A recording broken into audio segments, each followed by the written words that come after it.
Parents sold Omega Girl because of infertility. That's what the Valley whispers. In the back of a cold, smoky saloon, she's priced like a mule no one wants. The men laugh. The gavel's about to fall. And then the giant alpha king walks in. Not a crown on his head, but the kind of power that makes the room go quiet. One gold coin, and she's his. But it's not a wedding night he's offering. It's something stranger and far more dangerous. Because the land under his boots isn't just dirt, it's promised in a treaty, signed in blood and worth killing for. And the men who want it will burn homes, break vows, and leave graves in their wake. Snow's coming. Hooves thunder in the dark. The law's already been bought. She has one choice: hide behind his walls or ride beside him into the storm. Before we begin, I invite you to take a breath. This space is for the quiet believers. The ones who know small kindnesses can ripple into something greater. Through the frosted windows of the Whitford saloon, the January morning cast pale shadows across Clara May's trembling form. The rough-hewn floorboards creaked beneath her feet as she stood in the back, watching her parents argue with the portly auctioneer. Their voices carried through the smoke-filled room, harsh words about debt and failed crops cutting deeper than the winter wind outside. "Can't keep feeding a girl who'll never bear children," her father muttered, not meeting her eyes. The words struck Clara like physical blows, each syllable another reminder of the illness that had left her barren at 16. The crowd of men gathered for the impromptu auction treated her presence as entertainment, their crude laughter and coarse jokes about empty cradles making her cheeks burn with shame. She wrapped her thin shawl tighter around her shoulders, though it did little to ward off the chill of their stares. $20! Called out a weather-beaten farmer, his yellowed teeth bared in what might have been a smile. Might not birth babies, but she can still cook and clean. 15, countered another, seeing as she's damaged goods and all. Clara's mother dabbed at her eyes with a handkerchief, but Clara couldn't tell if the tears were from grief or relief at the prospect of one less mouth to feed. The auctioneer's gavel hung suspended, ready to seal her fate for a pittance, when the saloon door swung open with a blast of frigid air. The man who entered seemed to fill the doorframe entirely. Broad shoulders stretched the seams of his buffalo coat, and his presence commanded immediate attention. Clara found herself holding her breath as Ezekiel Harper stepped into the room, snow melting from his boots onto the wooden floor. Everyone knew of Zeke Harper, the half-Apache rancher whose treaty rights made him both wealthy and unwelcome in certain circles. His dark eyes swept the room, taking in the scene with careful consideration before landing on Clara. Unlike the others, his gaze held no mockery or crude assessment, only a quiet intensity that made her stand straighter. "One gold eagle," Zeke's voice carried clearly through the suddenly silent room. He pulled the $20 gold piece from his coat pocket, the metal catching the weak winter light. The coin made a solid sound as he set it on the auctioneer's table. Clara's father snatched up the money before anyone could object, though none seemed inclined to challenge Zeke Harper's bid. The gavel fell with a sharp crack that made Clara flinch. Zeke moved through the crowd, which parted before him like water. When he reached Clara, he removed his hat with a grace that seemed at odds with his imposing size. "You're coming with me, miss," he said, his voice pitched low enough that only she could hear the gentle tone. Clara nodded, unable to find her voice. She didn't look back at her parents as Zeke guided her toward the door, his large hand hovering near but not touching her elbow. The bitter cold hit her face as they stepped outside, making her eyes water. Zeke's stride was naturally long, but he measured his pace to match her shorter steps as they made their way down the snow-dusted street. Neither spoke as they walked, the crunch of their boots on packed snow the only sound in the winter-quiet town. When they reached the boarding house, Zeke spoke to the proprietor, Mrs. Henderson, in low tones. The older woman's initially suspicious expression softened as she looked between Zeke and Clara, and she quickly ushered Clara inside with motherly concern. "A hot bath first," Mrs. Henderson declared, leading Clara upstairs. "Then supper in the private parlor." Later that evening, cleaned and wearing a borrowed nightgown, Clara sat at a small table laden with steaming bowls of stew, fresh bread, and hot tea. Zeke had arranged everything but excused himself to the main dining room, leaving her to eat in peace under Mrs. Henderson's watchful eye. Before retiring for the night, Zeke appeared briefly at the parlor door. "Rest well, Miss Whitford," he said, his hat once again in his hands. "I'll return in the morning to explain everything." With that promise, he departed, leaving Clara to ponder the strange turn her life had taken. In the small but clean room Mrs. Henderson provided, Clara lay awake for hours, watching moonlight paint silver patterns on the wall through the lace curtains. The day's events played through her mind like scenes from someone else's life. The humiliation of the auction, the cruel words of the bidders, and the unexpected intervention of Ezekiel Harper. She touched the warm quilt covering her, still struggling to comprehend how she had gone from being sold like cattle to being treated with such consideration in the space of a few hours. Just before sleep finally claimed her, Clara realized she hadn't cried once throughout the entire ordeal. Perhaps she had used up all her tears during the long months of watching her parents' regard for her turn from love to resentment. Or maybe the shock hadn't worn off yet. Either way, as she drifted off in the first real bed she'd had in weeks, Clara found herself more curious than afraid about what the morning would bring. The night passed slowly, but safely, under the boarding house's sturdy roof, with the promise of answers waiting in the dawn. Dawn painted the boarding house dining room in soft grays and pinks as Clara May descended the narrow stairs. The scent of fresh coffee drew her forward, and she found Ezekiel Harper already seated at a corner table, 2 steaming cups before him. He rose as she approached, waiting until she settled into her chair before resuming his seat. "I expect you have questions," he said, his deep voice quiet in the empty room. He pushed one of the coffee cups toward her. "Mrs. Henderson added extra cream and sugar. Thought you might need it after yesterday." Clara wrapped her cold fingers around the warm cup, studying the man across from her. In the gentle morning light, she could better see the lines around his eyes, the slight silver threading through his dark hair at the temples. His hands, large and weathered, cradled his own cup with surprising care. "Why did you buy me?" she asked directly, lifting her chin. "What do you expect in return?" Zeke met her gaze steadily. "I bought your freedom, Miss Whitford, not you. There's a difference." He took a slow sip of coffee before continuing. "I've seen too many of these arrangements end badly. Couldn't stand by and watch another young woman sold to someone who'd treat her like property." Clara's hands tightened around her cup. "That's very noble, Mr. Harper, but nobody does something for nothing." "What I'm offering is honest work," he replied. "I have a ranch up in the mountains. Need help with cooking, cleaning, general household tasks. You'll have your own room, regular meals, fair wages." He paused, making sure she was listening. "Stay as long as you want, leave when you choose. Your future is yours to decide." The coffee grew cold in Clara's cup as she considered his words.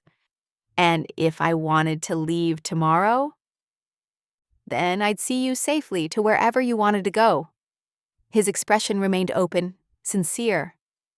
"Though I'd advise waiting until spring. Winter in these parts is no time for traveling alone." By mid-morning, they were ready to depart. Clara stood on the boarding house porch, shivering in a borrowed coat that was too thin for the bitter January air. Her few possessions, some clothes, her mother's old Bible, and a small sewing kit, were secured to a sturdy pack mule. Zeke mounted his bay gelding with practiced ease, then extended a hand to help her onto the mule's back.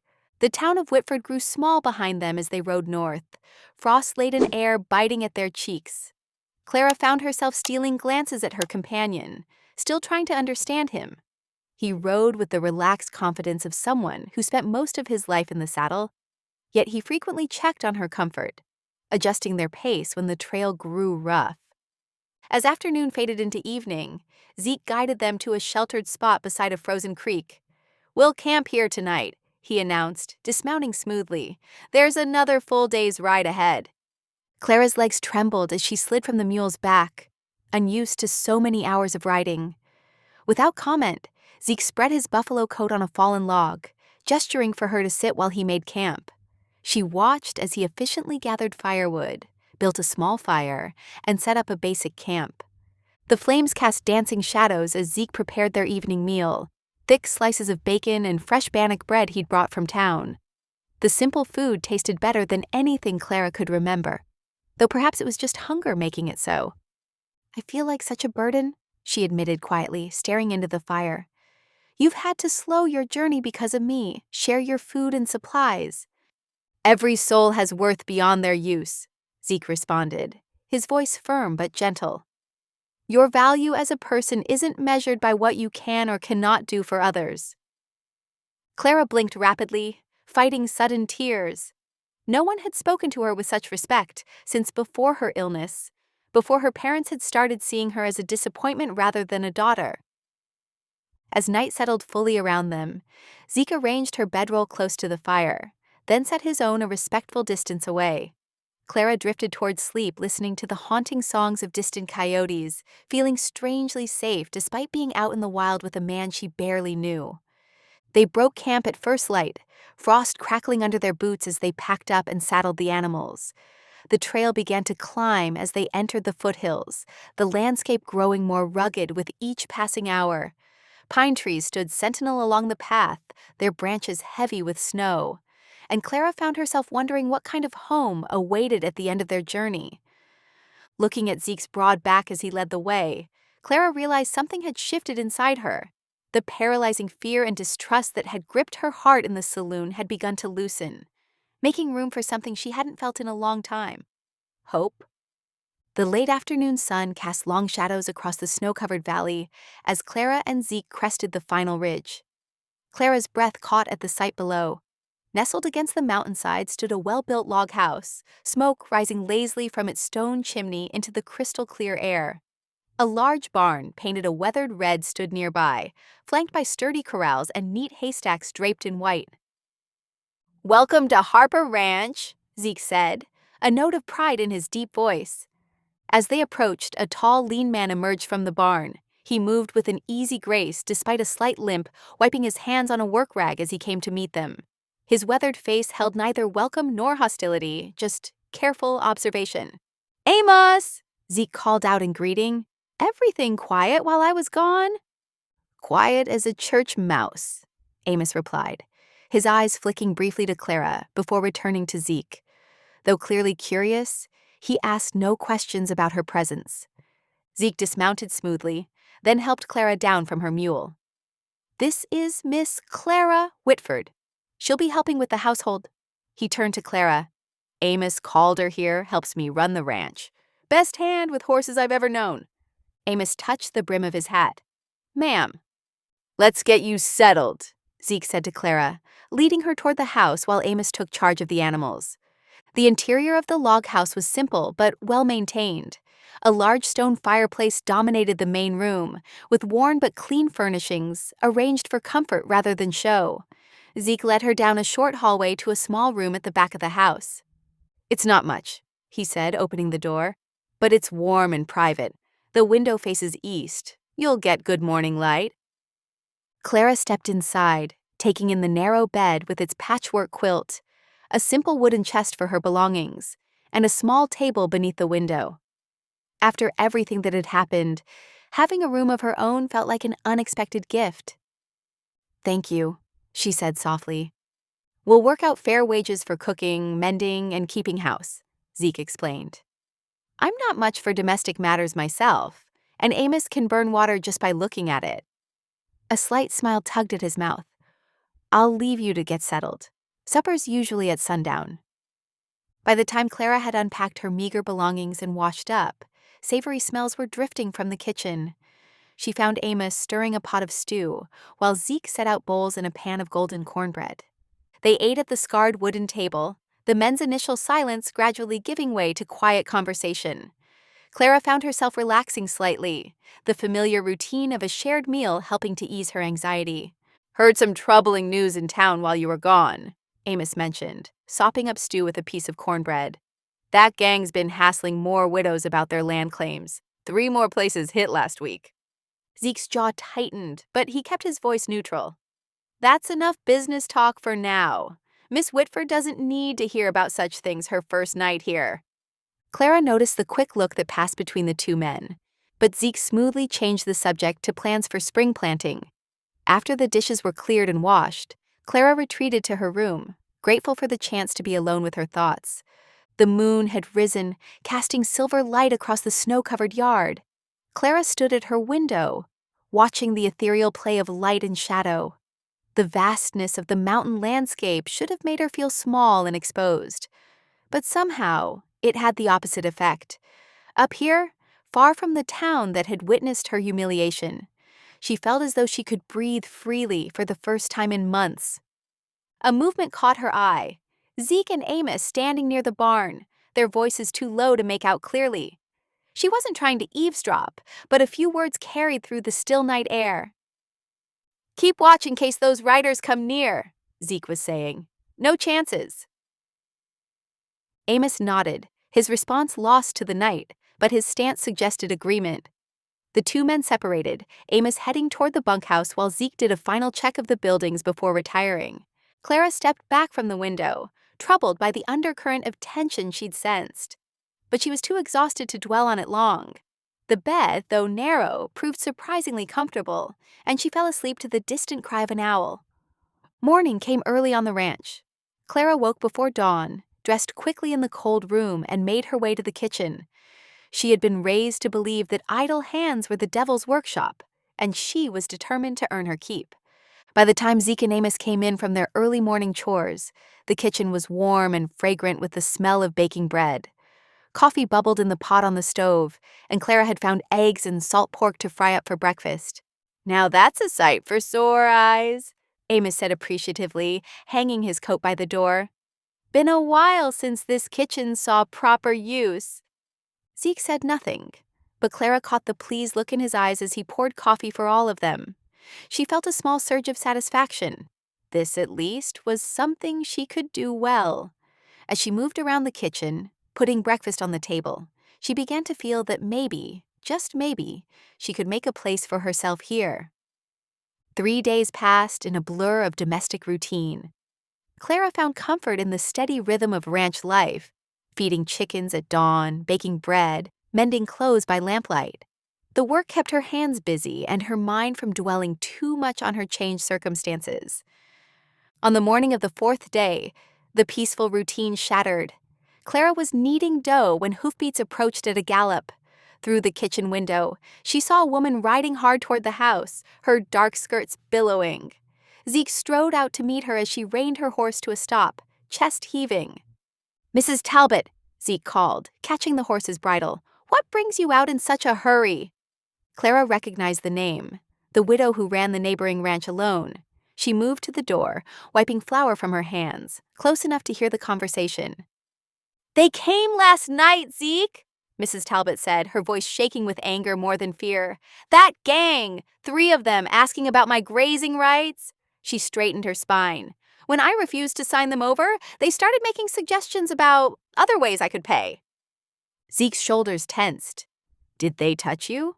"Number, I had my rifle ready, but their meaning was clear enough." Mrs. Talbot's hands tightened on her reins. "They said they'd be back when I was feeling more reasonable."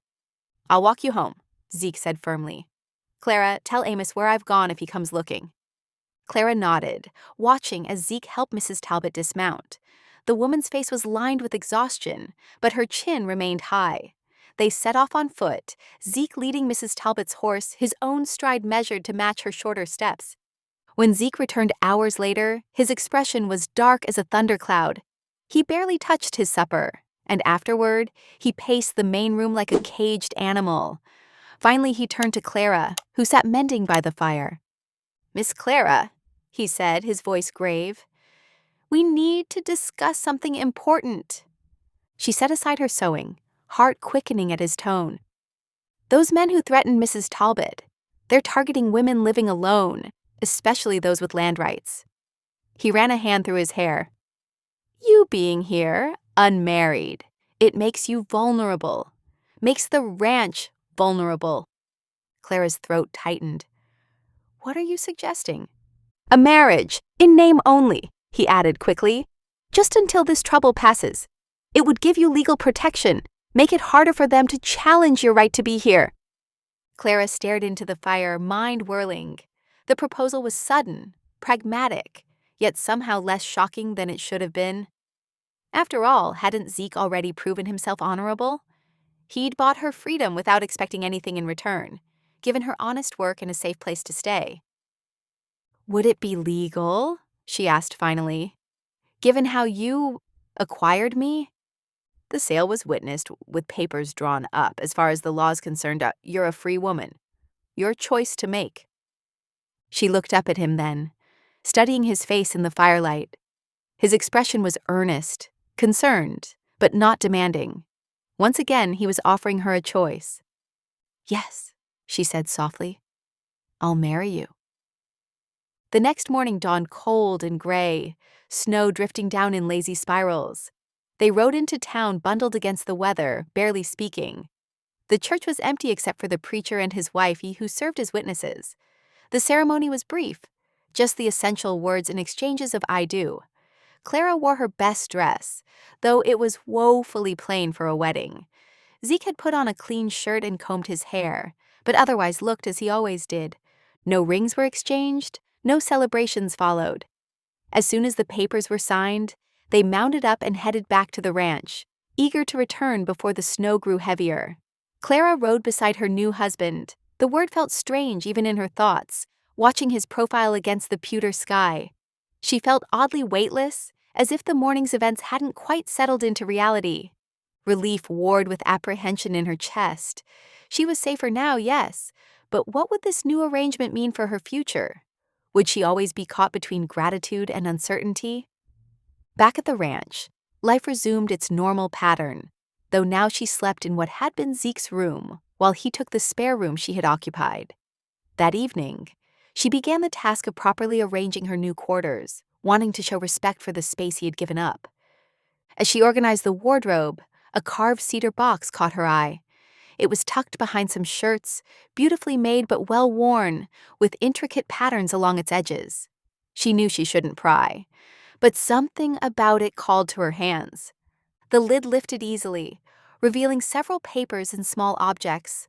On top lay an official-looking document, its cream-colored surface marked with both English text and unfamiliar symbols she assumed were native script. A red seal caught the lamplight as she carefully unfolded it. The heading made her breath catch. Treaty allotment, Harper Ezekiel. Clara quickly returned the paper to the box and closed it, her hands trembling slightly. She had heard whispers in town about Zeke's mixed heritage, but seeing this tangible proof of his connection to the local tribe and his legal claim to valuable grazing lands suddenly illuminated much about their situation.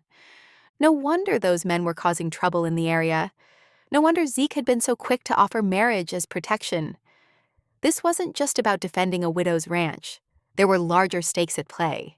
She returned the box exactly as she had found it and finished making up the bed with fresh linens, her mind churning with this new knowledge. Outside, the snow continued to fall, blanketing the world in pristine white, while inside, Clara grappled with the growing complexity of her circumstances. That evening, Clara couldn't stop thinking about the document she'd found. The discovery weighed on her mind as she prepared supper, her hands moving automatically through the familiar motions, while her thoughts circled around the implications. She watched Zeke across the table, noting how the lamplight caught the angular planes of his face, hinting at features that spoke of his mixed heritage. Heritage she now knew was documented in that carefully preserved treaty. Sleep proved elusive that night. The knowledge sat heavy in her chest, mingling with questions about the threats Mrs. Talbot had faced and the wider tensions she sensed in the valley. By morning, Clara knew she had to ask. Secrets between a married couple, even one married in name only, could only lead to trouble. She rose early to start the coffee, knowing Zeke's habits by now. When he came in from the barn, snow dusting his shoulders, she had 2 steaming cups waiting at the kitchen table. He settled into his usual chair with a grateful nod. Clara wrapped her hands around her cup, gathering her courage. Zeke, she began softly, yesterday, while I was arranging the room, I found something. His eyes met hers over the rim of his coffee cup, steady and watchful. A cedar box, she continued, with a treaty document inside. I wasn't trying to pry, but... She trailed off, uncertain how to proceed. Zeke set his cup down slowly. For a long moment he said nothing, just stared into the dark liquid as if reading his thoughts in its surface. When he finally spoke, his voice was quiet but clear. "My mother was Apache," he said. "She died when I was young, but she made sure I knew who I was. Both sides of me. That treaty grants me grazing rights on land that's been contested since before I was born." He looked up at Clara. "Some folks around here don't take kindly to that fact." Clara nodded slowly, pieces falling into place. "That's why those men are causing trouble? Not just because of Mrs. Talbot's vulnerability, but because of your claim to the land?" "Some want me gone entirely," he acknowledged. "They figure if they can't challenge the treaty directly, they can make life difficult enough that I'll give up and move on." A faint smile touched his lips, though it held no humor. "They don't know me very well." The days that followed settled into a rhythm, though Clara felt the undercurrent of tension more keenly now that she understood its source. She threw herself into learning the tasks of ranch life, determined to pull her weight. Zeke proved a patient teacher, showing her how to milk the goats without getting kicked, how to mend worn harness leather so it wouldn't snap under strain, how to bank the fire at night so it would last until morning. When Sunday arrived, Clara dressed in her best dress, the same one she'd worn for their hasty wedding. Zeke, too, had made an effort, wearing a clean shirt and his least worn coat. They rode to church together, their horses' hooves crunching through the crusty snow. The whispers started the moment they entered the church. Clara felt the stares as they made their way to a pew, some curious, some disapproving, some openly hostile. She held her head high, though her heart pounded. Beside her, Zeke remained impassive, as if he'd grown used to such treatment. The service passed in a blur of hymns and scripture readings. When it ended, the congregation filed out, forming their usual clusters for Sunday socializing. But as people greeted each other with handshakes and warm words, a clear space remained around Zeke and Clara. Only the preacher approached them, extending his hand to Zeke with deliberate courtesy. "Good to see you both," he said firmly, loud enough to be heard by those nearby. His wife nodded in agreement, though she kept her distance. The ride home was quiet at first, both of them lost in thought. The winter sun hung low and pale in the sky, casting long shadows across the snow. Finally, Clara couldn't contain her question any longer. "Do you regret it?" she asked, her voice barely above a whisper. "Bringing me here, marrying me, it seems I've only added to your troubles?" Zeke turned in his saddle to look at her, his expression softening. "Not once," he said simply, but with such quiet conviction that Clara felt warmth bloom in her chest despite the chill air. That evening, they shared a simple supper of beans, salt pork, and the last of yesterday's bread. Outside, a storm was building, rattling the shutters and sending drafts skittering across the floor. But inside, the lamplight cast a warm glow, making their small kitchen feel like a sanctuary. Clara watched Zeke across the table, seeing him with new eyes. He wasn't just the man who had saved her from humiliation and offered her honest work. He was someone who faced his own battles daily, who understood what it meant to be judged and found wanting in others' eyes. Yet he had chosen to extend protection to her, knowing it might make his own situation more precarious. The wind howled outside, but within their circle of lamplight, there was peace. Fragile perhaps, but real. They ate their meal in companionable silence, each lost in their own thoughts, but somehow more connected than they had been before. 2 weeks passed swiftly at the ranch, each day falling into a comfortable pattern. Clara found satisfaction in the steady rhythm of ranch work, rising before dawn to stoke the fire, kneading bread dough with practiced hands, feeding chickens that now came running at the sound of her voice. The simple routines grounded her, making the ranch feel more like home with each passing day. One crisp afternoon, while pushing up her sleeves to knead another batch of bread dough, Clara heard shouts from the yard. Her hands froze mid-motion as she listened to the commotion, horses' hooves pounding on frozen ground, men's voices raised in anger. Through the kitchen window, she glimpsed 2 rough-looking riders, their faces half hidden by dirty scarves, confronting Amos near the corral. Amos stood his ground, one hand resting casually near his holster. "Best move along," she heard him say, his normally quiet voice carrying clear and firm across the yard. "Nothing here for your kind." The riders shifted in their saddles, exchanging glances. One of them spat in the snow.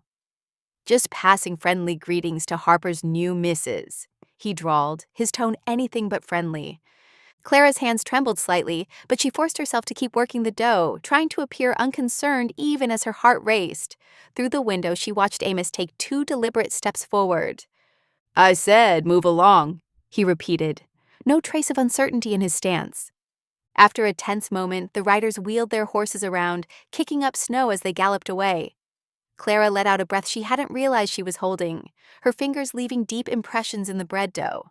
Not long after, Zeke returned from checking fence lines, his buffalo coat dusted with fresh snow. He must have passed the riders on the trail, because he came straight to the kitchen, his expression concerned but steady. "You all right?" he asked, studying her face. Clara nodded, brushing flour from her apron. "Amos handled them well." "They won't be back soon," Zeke assured her, removing his snow-covered coat. "But let's get your mind off it. How about a trip to town? We've got eggs to sell, and we could use more flour." The suggestion brightened Clara's mood. Though she'd grown comfortable at the ranch, a change of scene would be welcome.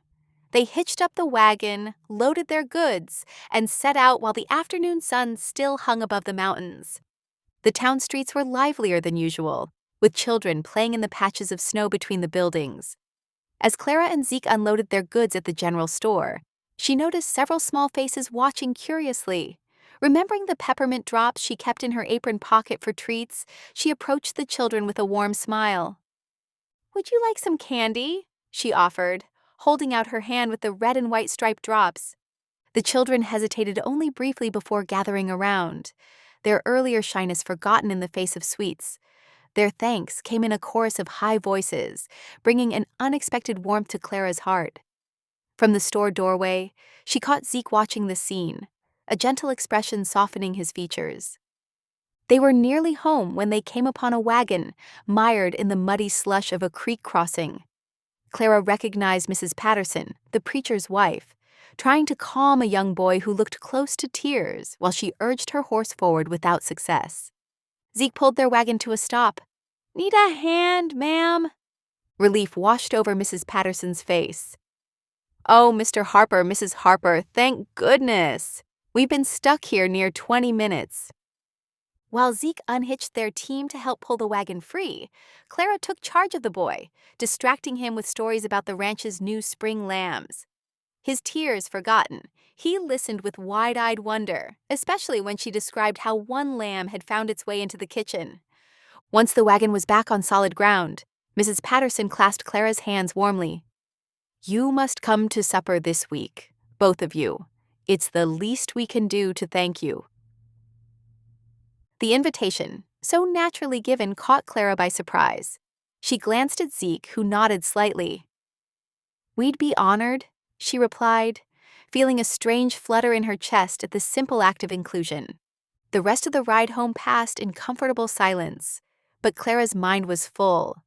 For the first time since leaving her parents' home, she felt connections forming beyond the ranch's boundaries, tentative threads of belonging that reached into the wider community. That evening, after supper was cleared away, Clara settled by the fire with Zeke's work shirts that needed mending. As she worked, she found herself humming softly, an old hymn from her childhood about comfort and peace. The familiar melody filled the quiet room as her needle dipped and rose through the fabric. She didn't notice Zeke pause in the doorway, drawn by the gentle sound. He stood there longer than he meant to, watching the lamplight play across her bent head, listening to the quiet music of her voice mixing with the crackle of the fire.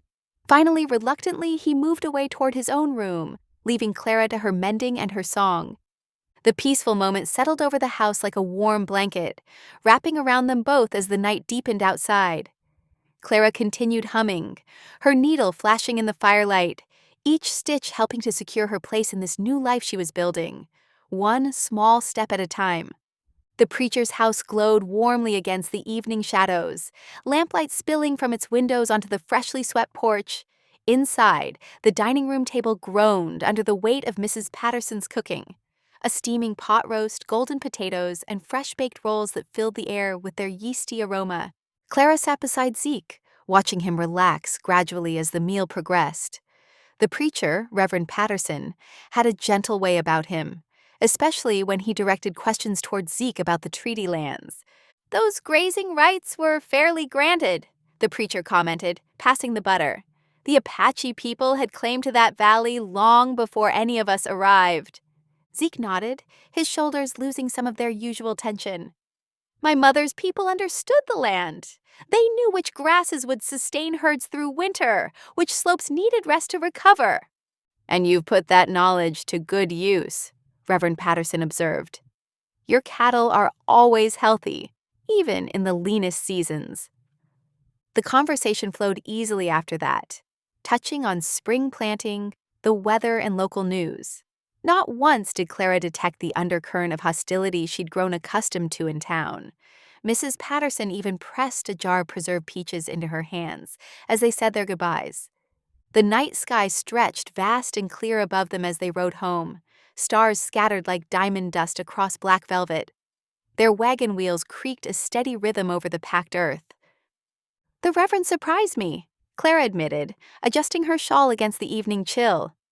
"How so?" Zeke asked, his voice carrying a hint of amusement.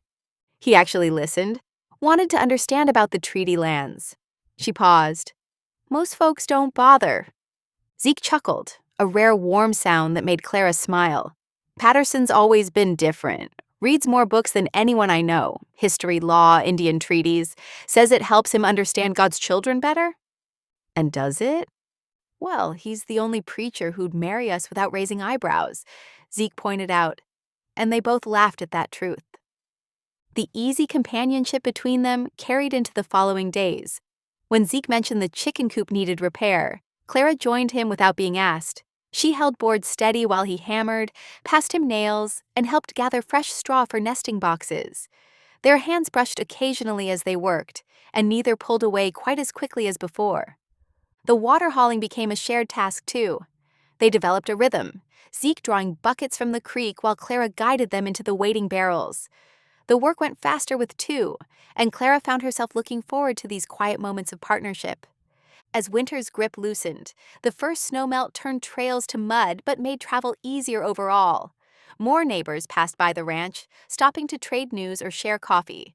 Clara noticed how Zeke seemed to stand taller during these visits, as if the simple act of being treated normally lifted a weight from his shoulders.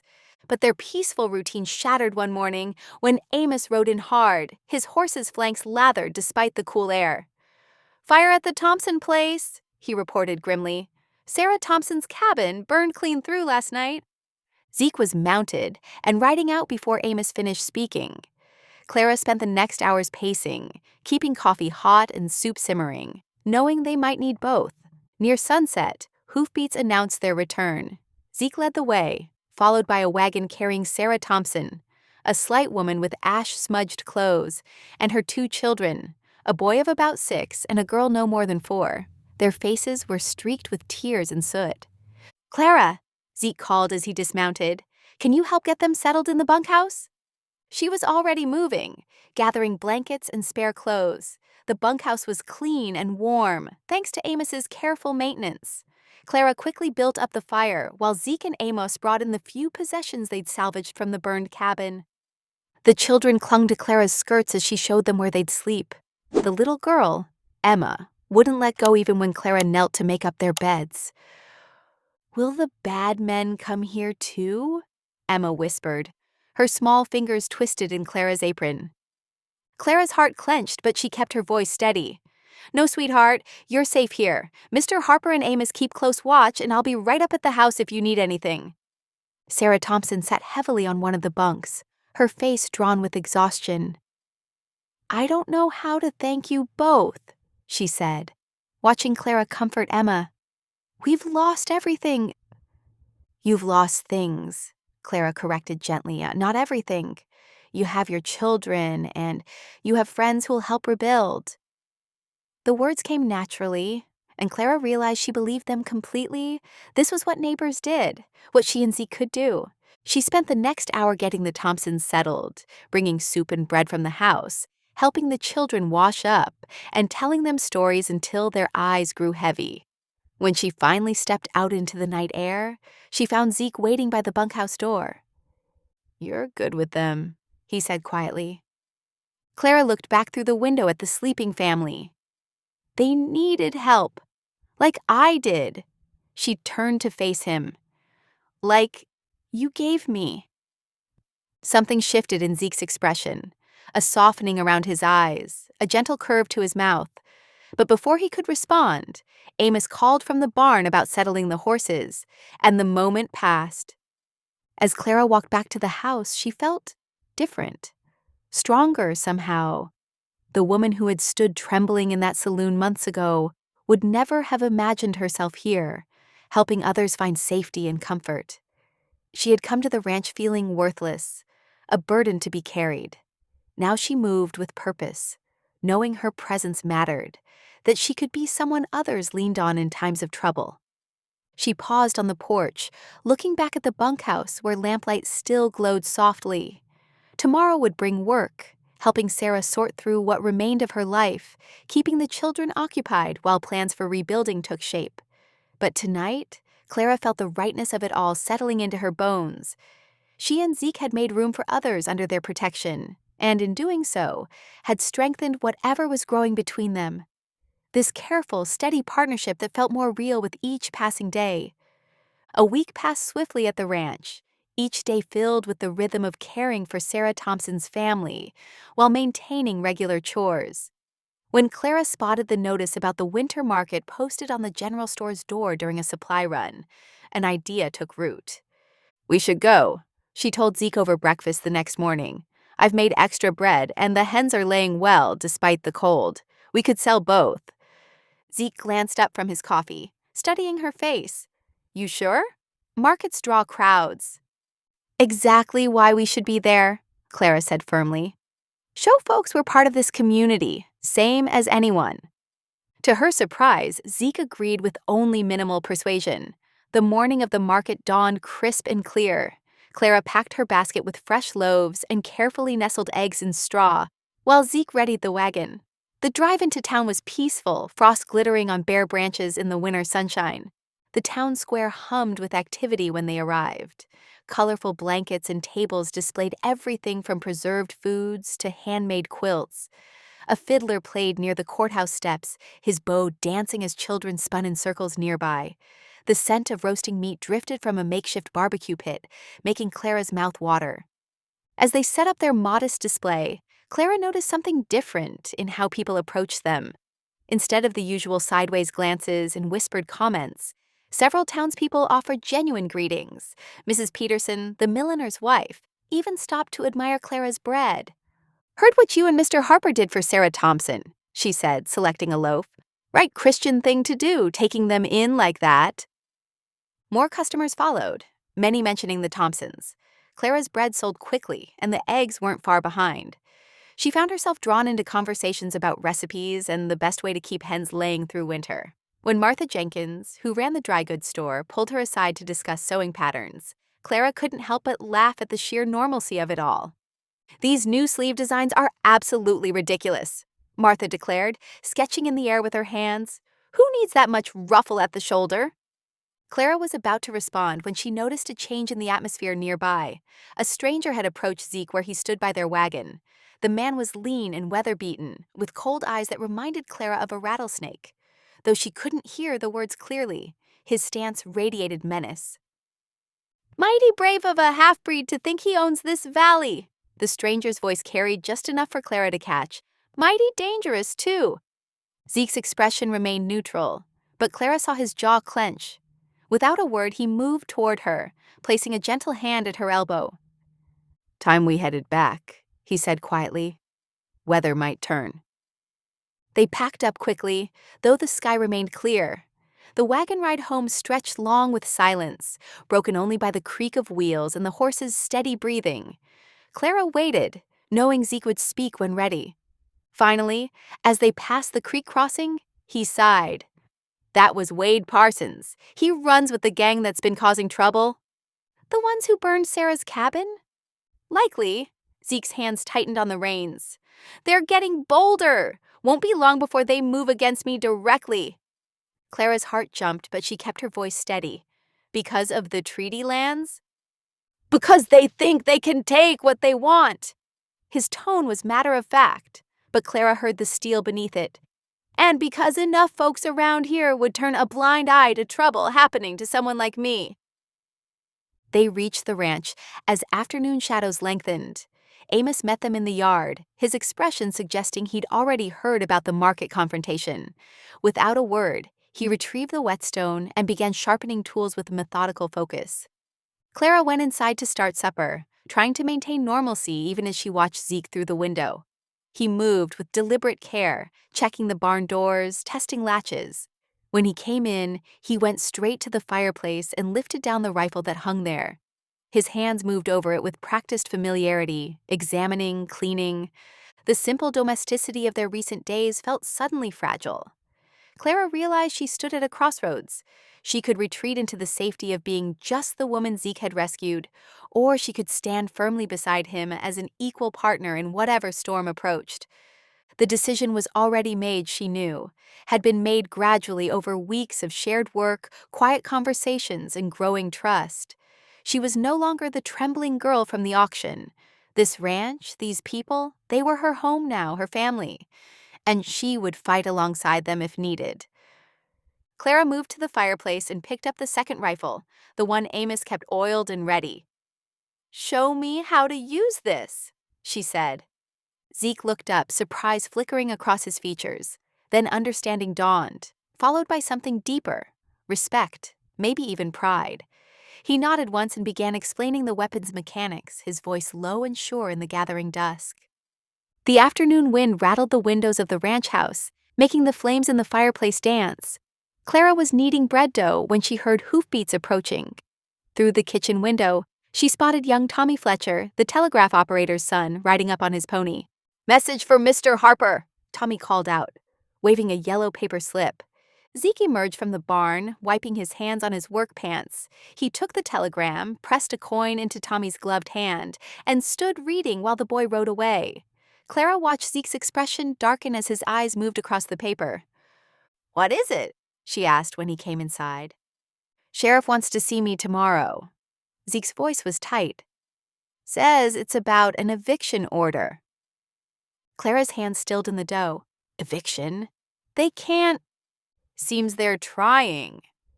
He folded the telegram carefully, tucking it into his shirt pocket. "I'll ride in first thing."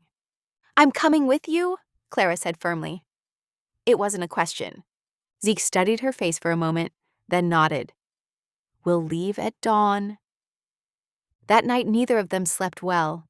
Clara could hear Zeke's boots on the floorboards as he paced in his room, and she lay awake listening to the wind moan through the valley. They set out early the next morning under a heavy gray sky that threatened snow. The ride to town was silent except for their horses' hooves and the occasional cry of a hawk overhead. Clara noticed how Zeke sat straighter in his saddle as they approached town, his shoulders squared against whatever was coming. The sheriff's office was warm compared to the biting wind outside. Sheriff Barringer looked uncomfortable as he gestured them to seats, avoiding Zeke's direct gaze. "Got some papers filed yesterday," the sheriff began, shuffling through documents on his desk. "Claim jumpers are saying your treaty allocation isn't valid, Harper. They're pushing for immediate eviction." "That treaty was signed and sealed by the reservation agent himself," Zeke said, his voice level but carrying an edge Clara had never heard before. Sheriff Barringer spread his hands in a helpless gesture. "My hands are tied here. They've got lawyers involved now. Unless you can prove otherwise, I'll have to enforce the order." "How long?" Zeke asked. "They're giving you 1 week to vacate." Clara felt anger rise in her chest at the sheriff's passive acceptance. She thought of the cedar box in Zeke's wardrobe, of the official document within it. "And if we can prove the treaty is valid?" The sheriff finally met their eyes. "Then that would be different. But you'll need more than just the paper itself. You'll need official confirmation, The ride home seemed longer, the wind cutting through their coats. Clara's mind worked furiously, remembering the treaty document she discovered weeks ago. The morning light had caught the official seal, the careful signatures, the precise native script alongside English text. That evening, after a quiet supper, they sat by the fire. Amos had gone to check the livestock, leaving them alone with the crackling flames in their thoughts. Clara watched Zeke stare into the fire, his profile sharp against the dancing light. "The reservation agency," she said suddenly. "We should take the treaty there for confirmation." Zeke turned to look at her, firelight reflecting in his dark eyes. "Those agency clerks," he started, then paused. "They don't look kindly on mixed blood claims. Some are worse than the claim jumpers." "But they're official government representatives," Clara pressed. "If they validate the treaty, the sheriff would have to accept it. It might be our only chance." Zeke was quiet for a long moment, continuing to study her face. "You're right," he finally said, his voice soft. "It's worth trying. We can ride out day after tomorrow. Give me time to arrange things here with Amos." Clara nodded, relief mixing with determination in her chest. They sat in comfortable silence as the fire burned lower, until the evening chores could no longer be postponed. As Clara rose to head to her room, she found herself pausing at Zeke's door. "Good night," she said softly, her heart beating strangely fast as he turned toward her. "Good night, Clara," he replied, his voice gentle in a way that made her breath catch. Outside, the wind howled through the cottonwoods, carrying the sharp scent of approaching snow.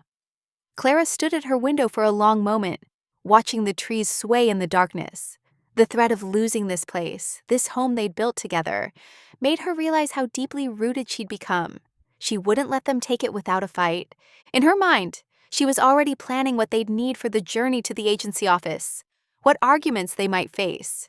She was no longer the helpless woman who'd stood on an auction block months ago. Now she had purpose, strength, and something worth protecting. The wind rattled her window pane, and somewhere in the distance, a coyote called. Clara turned from the window, determination settling in her heart like a physical weight. Tomorrow they would prepare, and then they would fight together for their home. The sun was sinking behind the mountains when the first shouts pierced the evening quiet. Clara had just finished washing the supper dishes, her hands still damp as she looked toward the window. Outside, shadows stretched long across the snow-dusted yard. "Thieves! By the sheep pen!" Amos's voice carried sharp and clear through the dusk. Zeke grabbed his rifle and a lantern, already moving toward the door. "Stay inside," he ordered Clara, his boots thundering across the porch. Through the window, Clara watched the scene unfold in the fading light.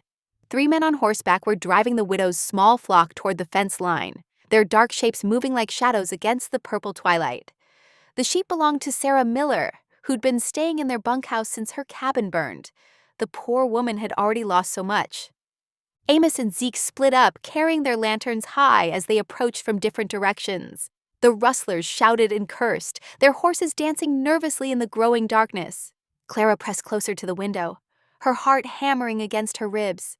The crack of gunfire split the air. Clara saw Zeke stumble, then crumple to his knees in the trampled snow.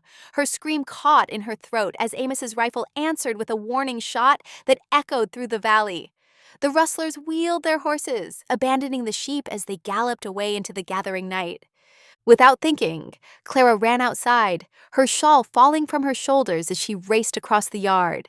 The bitter cold bit through her dress, but she barely noticed. She reached Zeke just as Amos did, finding him conscious but pale, blood darkening his left shoulder. "We need to get him inside," Amos said grimly. Together, they helped Zeke to his feet. He tried to walk but stumbled, his face tight with pain. They half-carried him to the house, leaving a trail of blood drops in the snow. Inside, they eased him onto his bed. Clara's hands shook as she helped remove his coat, revealing the extent of the wound. "Ride for the preacher's wife," Clara told Amos. "She has medical experience." As Amos hurried out, Clara gathered clean cloths and set water to boil on the stove. The next hours passed in a blur of activity. The preacher's wife arrived, her capable hands taking charge of cleaning and dressing the wound. Clara assisted, forcing herself to stay calm as she handed over supplies and changed bloodied cloths for fresh ones. "The bullet went clean through," the preacher's wife said finally. "That's a blessing, but he'll need careful tending to prevent fever." Clara nodded, already planning what she'd need. She'd help Sarah Miller round up her scattered sheep tomorrow, but tonight, her place was here. Through the long night, Clara sat beside Zeke's bed, replacing cool compresses on his forehead as fever set in despite their best efforts. She dozed fitfully in the chair, waking at his smallest movement. Sometimes he muttered in his sleep, words she couldn't understand mixing with phrases in what she guessed was Apache. Dawn brought a pale winter sun, and no improvement. Zeke's fever remained high, his skin hot to the touch. Clara forced him to drink water whenever he was lucid enough, speaking softly to him even when she wasn't sure he could hear. The days that followed settled into an exhausting routine. Clara rose before sunrise to help Amos with the ranch work, then spent hours tending to Zeke. She learned to change his bandages herself, clean the wound, and watch for signs of infection. Between tasks, she read to him from one of his books, Tales of the West that seemed to calm him even in delirium. Sarah Miller proved invaluable, taking over the cooking and helping with household chores while Clara split her time between nursing and ranch work. The widow's quiet strength and capability allowed Clara to focus on Zeke's recovery without the house falling into chaos. By the fourth day, Zeke's fever finally broke. He woke properly for the first time, his eyes clear as they found Clara dozing in her chair. "You look tired," he said, his voice rough but strong. Clara started awake, relief flooding through her at the sight of his alert gaze. "You look worse," she replied, managing a small smile. "The sheep?" he asked, trying to sit up before grimacing in pain. "All safe," Clara assured him, gently pressing him back against the pillows. Sarah and Amos rounded them up that night. Not a single one lost. Zeke relaxed slightly, though concern still creased his brow. "The agency," he said after a moment. "We need to—" "Rest," Clara cut him off firmly. "That's what you need to do. I've been thinking about the agency trip. If you're not well enough to travel soon, I'll go myself." "Clara, no. Those men are still out there, and the agency clerks are government officials who'll have to listen to me," she finished. "I know where the treaty document is. I can present our case as well as anyone." She straightened in her chair, meeting his worried gaze steadily. "This is my home too now, Zeke. Let me fight for it." The look he gave her then was complicated, pride and concern, and something deeper that made her heart skip. But before he could respond, she stood and busied herself with pouring fresh water. "First you need to heal," she said, helping him drink. "We'll decide the rest when you're stronger." That evening, as Clara sat in her usual place beside his bed, reading aloud from one of his favorite books, she found herself planning the journey in her mind. She knew the way to the agency office, knew what documents they'd need. She'd have to ride hard and fast, but she could do it. The thought of facing hostile clerks alone made her stomach clench, but she pushed the fear aside. The ranch had given her purpose, strength, and a place to belong. Now it was her turn to protect it, and the good man who'd saved her from that auction block months ago. As she read on into the night, her voice steady and clear, Clara silently promised herself that somehow she would find a way to save their home. 3 days passed slowly at the ranch, each one bringing a bit more strength back to Zeke's injured shoulder. Though he could now mount his horse without help, his left arm remained weak, and Clara caught him wincing whenever he tried to lift anything heavier than a coffee pot. Still, his determination to make the trip to the reservation agency never wavered. "We'll leave at first light tomorrow," Clara announced over supper, watching him carefully. "The weather looks fair, and we can take the river trail to avoid those icy mountain passes." Zeke nodded, knowing better than to argue. These past days had shown him a new side of Clara, one that matched her gentle nature with an iron will when it came to protecting what mattered. Dawn painted the sky in pale winter colors as they set out, their breath forming clouds in the crisp morning air. Clara had packed provisions and extra blankets, uncertain how long the journey might take. Amos stood in the doorway, watching them go, his promise to keep careful watch over the ranch easing their minds somewhat. The river trail wound alongside the partially frozen water, its banks crusted with ice and snow. Though longer than the mountain route, its gentler grade made for easier riding, especially given Zeke's condition. Clara kept her horse close to his, watching for any signs of pain or fatigue. By midday, they reached a small pond, its surface a mirror of ice beneath the winter sun. Clara suggested they stop to rest the horses and eat something. Zeke agreed, though she suspected it was as much for her benefit as the animals. They shared bread and dried meat in companionable silence, sitting on a fallen log near the pond's edge. The quiet was broken only by the occasional crack of ice shifting in the cold, and their horses' soft nickering as they nosed through patches of dry grass. "What do you think they'll say at the agency?" Clara asked finally, voicing the worry that had been gnawing at her since they left. Zeke took a slow breath before answering. "Some will want to dismiss us without a hearing. Others might listen, if we're fortunate enough to find them." The reservation agency office stood at the edge of town, a weathered wooden building that had seen better days. As they tied their horses outside, Clara straightened her skirts and lifted her chin, preparing herself for what was to come. Inside, a thin-faced clerk barely looked up from his papers as they approached his desk. His lip curled slightly at the sight of Zeke, and when Clara began explaining their purpose, he cut her off with a dismissive wave. "We don't handle domestic disputes here," he drawled, already turning back to his work.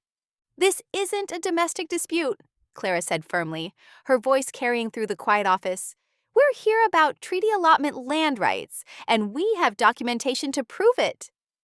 The clerk's sneer deepened as he looked between them. "Treaty rights? For him?" He jerked his chin toward Zeke. "I highly doubt."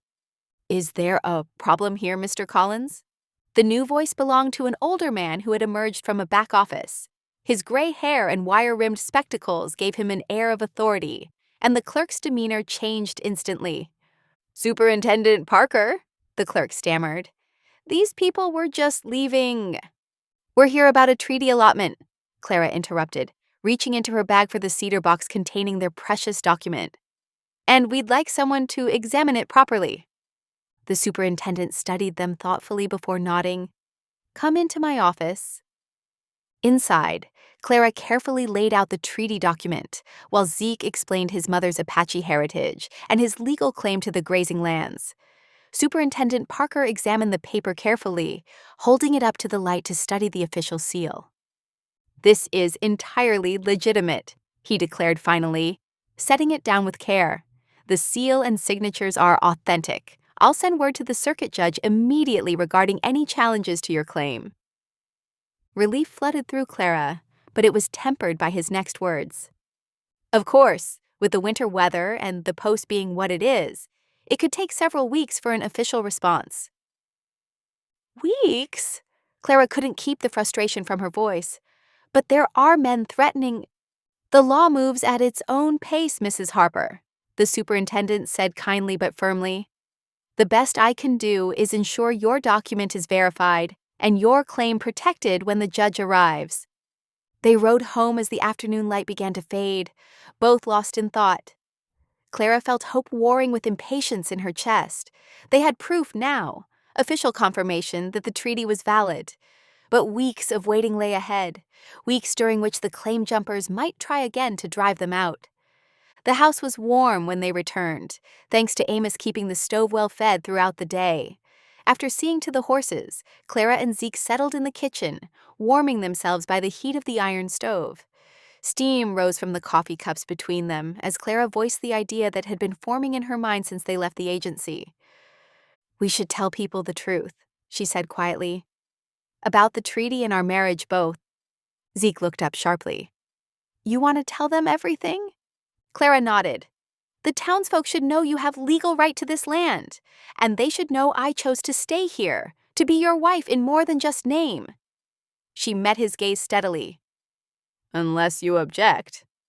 He studied her for a long moment, his dark eyes serious. "If you're ready for the talk it'll bring," he said quietly. "It won't be easy."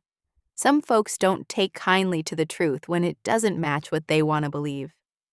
I know, Clara replied, but I'm tired of hiding, of pretending our marriage is just for show, or that your claim to this land isn't legitimate. She reached across the table to touch his hand. Whatever comes, we'll face it together. The warmth of the stove wrapped around them as they sat in thoughtful silence, considering the path ahead.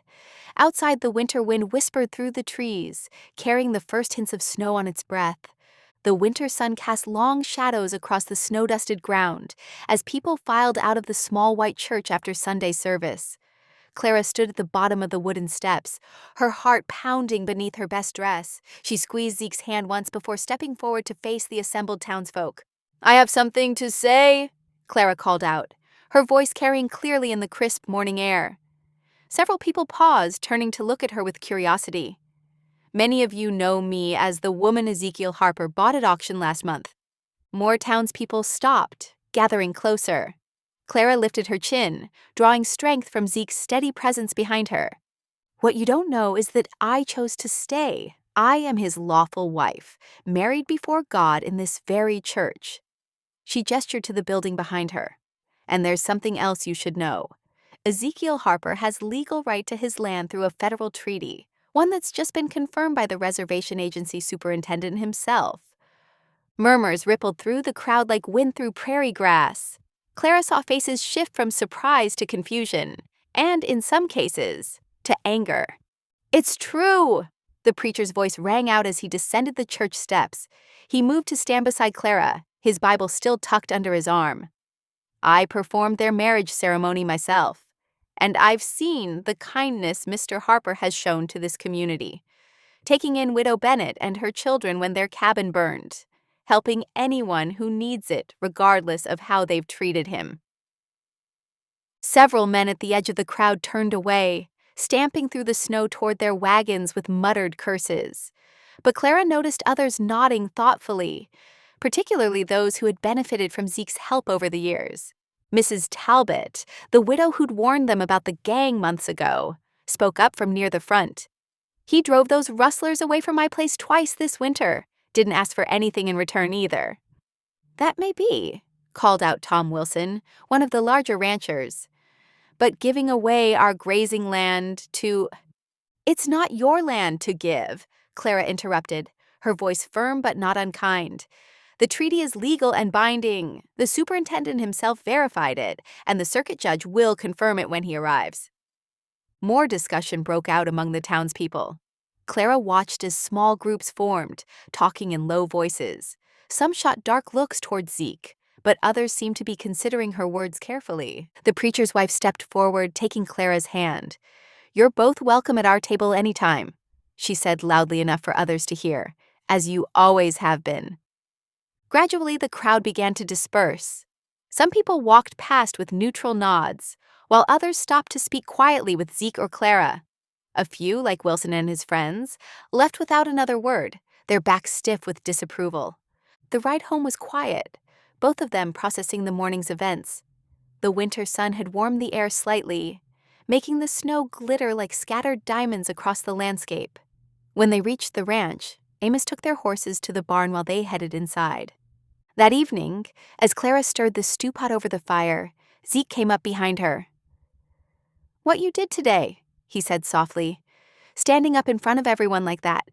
It was braver than most men I've known." Clara turned to face him, wooden spoon still in hand. "I only spoke the truth." "Truth isn't always easy to speak," he replied, his dark eyes serious, "especially when people might not want to hear it." 3 days later, they were surprised by a rider bringing news. The circuit judge had arrived in town much earlier than expected, having received the superintendent's letter through a faster mail route. He was calling for a meeting at the courthouse the following morning to address the land dispute. Clara insisted on riding into town with Zeke, despite his concerns about potential trouble. The morning dawned clear and cold as they saddled their horses, frost crunching under their boots. "Whatever happens in there," Clara said as they mounted up, "we face it together." Zeke looked at her for a long moment, then nodded. They rode side by side along the frozen trail, their horses' breath streaming in the cold air. Clara sat straight in her saddle, determination set in every line of her face. She had chosen this path, chosen Zeke and this life, and she would defend it with everything she had. The courthouse stood solid and imposing in the morning light, its brick walls a stark contrast to the wooden buildings surrounding it. Already, wagons and horses filled the street outside as people gathered for the meeting. Clara noticed several of the claim jumpers among the crowd, including the man who had threatened Zeke at the winter market. As they dismounted and tied their horses, Clara caught snippets of conversation from the townspeople filing into the courthouse. Some spoke of property rights and legal documents, while others muttered about bloodlines and who deserved to own land. She held her head high as she walked through the doors beside Zeke, ready to face whatever came next.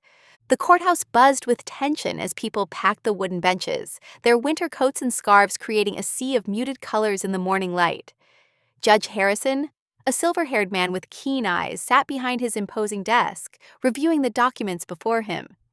Clara sat beside Zeke in the front row, her hands clasped tightly in her lap. One by one, witnesses came forward to speak. Mrs. Talbot described how Zeke had driven rustlers from her property without asking anything in return. The preacher testified about the couple's legal marriage and Zeke's character. Even old Samuel Thompson, who rarely spoke to anyone, stood up to tell how Zeke had helped him rebuild his fence after a storm. When the gang leader Marcus Reed took the stand, his face flushed red as he gestured wildly. "These papers ain't worth nothing," he spat. "We can't have outsiders claiming our grazing land with fake documents." The judge's gavel cracked against wood. "Mr. Reed, control yourself or be held in contempt." Reed's mouth snapped shut, but his eyes blazed with anger. Judge Harrison held up the treaty document, its official seal catching the light. "This treaty has been verified by the reservation superintendent. The allotment is legal and binding." He paused, looking directly at Reed. "Furthermore, evidence has been presented linking you to the burning of Widow Bennett's cabin. Sheriff, take him into custody." The room erupted. Several people jumped to their feet, cheering, while others muttered darkly and hurried out. The sheriff moved forward with iron handcuffs as Reed's face turned pale. "The eviction order is hereby void," Judge Harrison declared over the commotion. "Mr. Harper's land rights are upheld by this court." Clara felt Zeke's hand slip into hers, squeezing gently. Relief washed over her like a warm wave. They stayed to shake hands with well-wishers, including the judge himself, before heading home. The winter sun was already low in the sky as they rode, casting long shadows across the snow. The frozen landscape glowed with an ethereal blue light under the rising moon, their horses' hooves crunching softly through the crusted snow. At home, Clara prepared a simple supper of beef stew and fresh bread. They ate quietly, exchanging glances filled with unspoken joy. The fire crackled in the hearth, its warmth matching the contentment settling between them. As Clara stood to clear the dishes, Zeke caught her hand. His dark eyes were serious but soft as he looked up at her. "Clara," he said quietly, "I need to ask you something." She set down the bowl she was holding, her heart suddenly racing. "Our marriage started as protection," he continued, his voice gentle. "But now, would you stay as my wife? Not for safety, but because—" He paused, his thumb brushing across her knuckles. "Because you love me as I love you." Tears welled in Clara's eyes as everything in her heart clicked into place. "Yes," she whispered, her voice trembling with emotion. "Yes, I'll stay. Because I do love you, Zeke." Snow fell in thick, gentle flakes outside the ranch house windows on Christmas Eve afternoon. Clara moved with practiced ease through the kitchen she now knew as well as her own heart, lifting the lid of the heavy iron pot to baste the fragrant roast. The rich aroma of meat, herbs, and vegetables filled the warm air. In the main room, Widow Bennett's children, Sarah and Tommy, giggled as they hung pine cones and red ribbons on a small evergreen tree. Their mother helped them reach the higher branches, her face glowing with contentment, so different from the fear-haunted expression she'd worn when they'd first arrived at the ranch. Amos sat in his favorite chair by the fire, his weathered hands carefully stringing popcorn onto thread. "Never thought I'd be making decorations at my age," he grumbled, but his eyes twinkled as he worked. The door opened with a rush of cold air as Zeke stepped inside, his broad shoulders dusted with snow. He stamped his boots and shrugged off his heavy coat, adding several logs to the already impressive pile near the hearth. "Storm's picking up," he said, crossing to warm his hands by the fire. Just as Clara was setting out plates for supper, the clear sound of sleigh bells rang through the evening air. Moments later, knocks sounded at the door, and familiar voices called out Christmas greetings. Neighbors began filing in, shaking off snow and carrying baskets covered with cloth and wrapped packages. Among them, Clara noticed two unfamiliar faces, a boy and girl, perhaps 12 and 9, standing close together near the door. Their clothes were clean but worn thin, and something in their cautious expressions tugged at her heart. Clara made her way over and knelt before them, her skirts settling around her. "Welcome," she said warmly. "I'm Clara. Would you like to help Tommy and Sarah with the tree?" The children glanced uncertainly at Preacher Morrison, who had brought them. "These are the Watson children," he explained quietly. "Their parents—" He didn't need to finish. "You'll stay with us," Clara said firmly, taking their cold hands in hers. "As long as you need." She felt Zeke's familiar presence behind her, his arm sliding around her waist as they watched the children slowly move toward the tree. "Looks like the house just got fuller," he murmured against her hair, approval clear in his voice. The evening flowed into a celebration of warmth and fellowship. Platters of roast and vegetables were passed around, along with fresh bread and pies brought by neighbors. After the meal, someone suggested carols, and voices lifted in harmony by lamplight. Silent night drifted through the house, accompanied by the soft whistle of wind over the snowdrifts outside. Clara looked around at the faces illuminated by firelight and lamp glow. Zeke's quiet strength, Amos's gruff kindness, the widow's renewed hope, the children's growing ease. Love and belonging filled every corner of the home, as tangible as the warmth from the hearth. In her heart, Clara knew with complete certainty that this was exactly where God had meant her to be, cherished, protected, and needed by these people who had become her true family. Thank you for being here. If something in this story stayed with you, I'd love to see you again. Subscribe.